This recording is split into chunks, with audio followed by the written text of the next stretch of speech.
The shocking thing about the working poor is not only how people view them, but more so how they view themselves.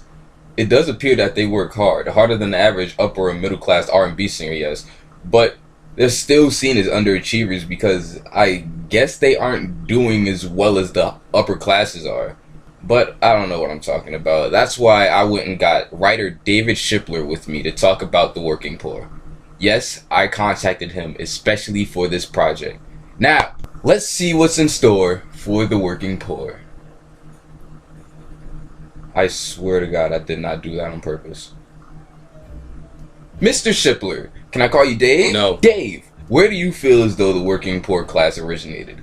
Like, was this always a thing, or did certain events impact a much higher class to sort of split them in half? Well, the recession, the huge recession that we've had and are just climbing out of course, expanded the ranks of the working poor, and lots of people who were comfortably in the middle class or felt they were fell into poverty or near poverty by losing their jobs, often in professional areas that they couldn't find work in again. So they were experiencing some of the same fears and anxieties and traumas, you could say, that the poor have experienced.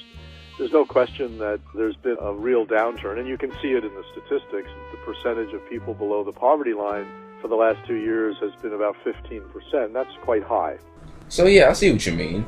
And it's almost as though they can't afford any type of change either. Maybe even just a cut in their hours could... Well, people who have... Wow, okay, go ahead, cut me off. Generally, every dime that comes in goes out. So when they make a mistake, a bit of bad judgment about how to spend money and that sort of thing, it has a much more devastating effect. Or even problems that are not within their control. For example, a car breaking down can really start a chain reaction that leads to very serious consequences. You know, if our car breaks down, we have another car. We have a second car. Or, you know, we could afford to rent a car for a few days if necessary, and we can also afford to have the car fixed. Whereas if you were poor or even near poverty, you would find that a potentially devastating event. My thing is, though, everyone seems to more so judge the working poor for more than what they actually are. That being, they don't see them as important or hardworking, but more lazy. Did you ever notice this? I've seen the resentment of the larger society toward the poor, and it's a feature of the United States that may be unique in the world. I haven't studied this other places, but because of the American dream or the American myth, which says that everyone who works hard can prosper, and because work is considered a moral virtue in the United States, there's another side to that American myth, another side to the coin, which says that, well, if you don't prosper, then you must not be working hard.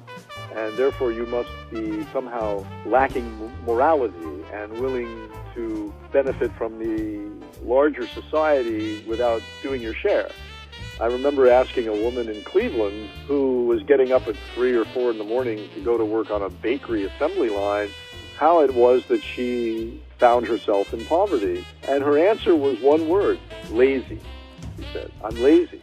I said, "What do you mean you're lazy? You work harder than I do. You get up at 3 or 4 in the morning to go do a mind-numbing job for hours and hours with few breaks.